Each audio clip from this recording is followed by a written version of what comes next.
Hello YouTube, this is Frank from Architectural Aesthetics.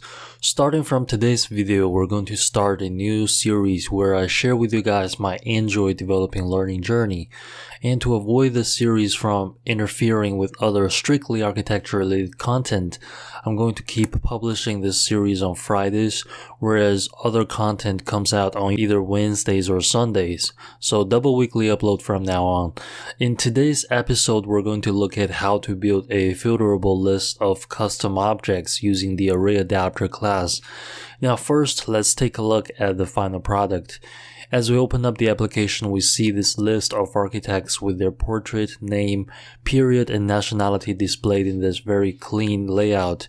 And at the top of the application UI, we have this search field, in which as we type the name of the architect we're looking for, the application filters through the list and returns the queried architect. So now that we know what we'll be building, let's take a look at the developing process. Now before we begin any coding process, the first thing we're going to do is to collect the required assets or pieces of information that we need to build the architect objects. Remember that in the OOP or object-oriented programming paradigm, everything is an object and it needs to be in its proper class. Now from the demo, we know that the architect class needs to have 4 fields, 3 string fields for the architect's name, period, and nationality respectively, and an integer field to store the ID of the architect's portrait. So as you can see, I have gathered a list of 10 architects. I did so by simply going online to find the set information and downloaded all the images in a folder. And the next thing is to start a brand new project in the Android Studio IDE. We're going to name our project Top 10 Architects, and we're going to specify the minimum targeting API level and select the empty activity template because of the freedom it gives us. Next, we're going to use the default name for our main activity Java file and click on Finish and wait for the IDE to initialize our codes. And now we can start developing. Now the first thing we're going to do is to modify the activity_main.xml file under the res layout folder. Now the role of the layout XML file in Android developing is very similar to that of the HTML files in web developing, in the sense that they are both in charge of taking care of the visual structures of our applications. And you can see that the IDE had automatically populated our XML file with a constraint layout view, which is the standard with the latest version of the Android Studio. However, like we said before, the objective of our application is to build a filterable list, which requires, you guessed it, a list view. So the first thing we need to do is to change the root view of our activity_main XML file into a list view and delete the child text view. And now on the preview pane on the right, you can see what the default list view looks like. However, it doesn't quite fit the need of our application because we need an image view for each of the list item to hold the portrait of the architect. So the next thing we're going to do is to create a new XML layout file so that we can build our own custom list item layout and later inflate this layout into the activity_main list view. We do so by right-click on the layout folder and select new and then layout resource file. We're going to name it as list_item. And now let's design this layout. Like we have done before, first we're going to get rid of the constraint layout. This time around we're going to use the relative layout view. Relative layout is one of the legacy view groups in which you can position its children using XML attributes. Inside of the relative layout view, the first child we want to build is the image view, which is going to hold all the portrait images. And for its dimension, let's give it a square of 80 by 80 dp. And now it's a good time for us to put all the portrait images we have downloaded from the web into our project.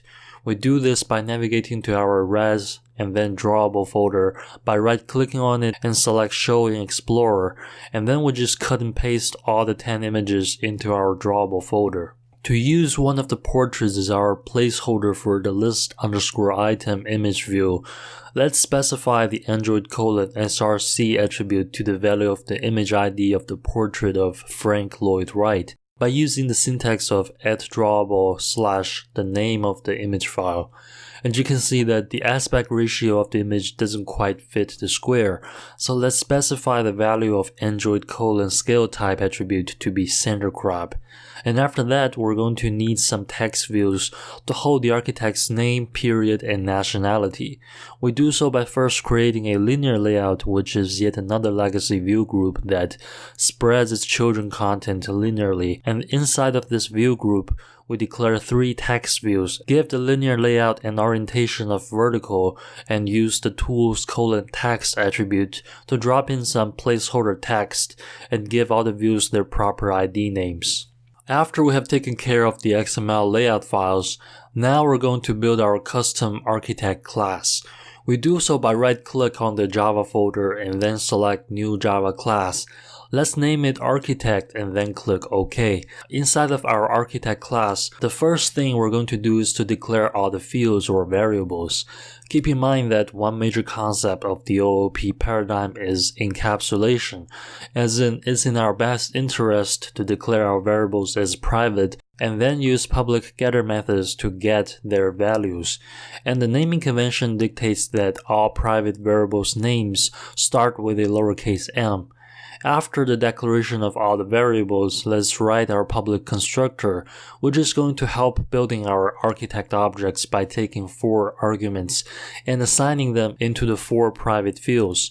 And last but not least, we're going to need some public getter methods to retrieve the values of these variables. And here's where the strength of developing with a powerful IDE really shows. Instead of having to write the getter methods line by ourselves, we can simply have the IDE generate them for us by using the keyboard shortcut Alt and Insert. And in the pop-up window, let's choose Getter and select all the 4 fields. And as we click OK, you can see that these 4 getter methods has been automatically created for us. And that concludes all the process of building our custom architect class. After we have built our class file, let's go to the main activity Java file to create our architect objects. The first thing we do here is to declare an array list that is going to contain all our architect objects. Array list being part of the Java data structure has the advantage of supporting complex objects. So let's name it a list of architects, and then we're going to hard code all the architects in. Alright, now that we have our architect class and objects, let's get down to the most important part, which is to build our array adapter. Now, the design pattern of reusable views in Android is very simple.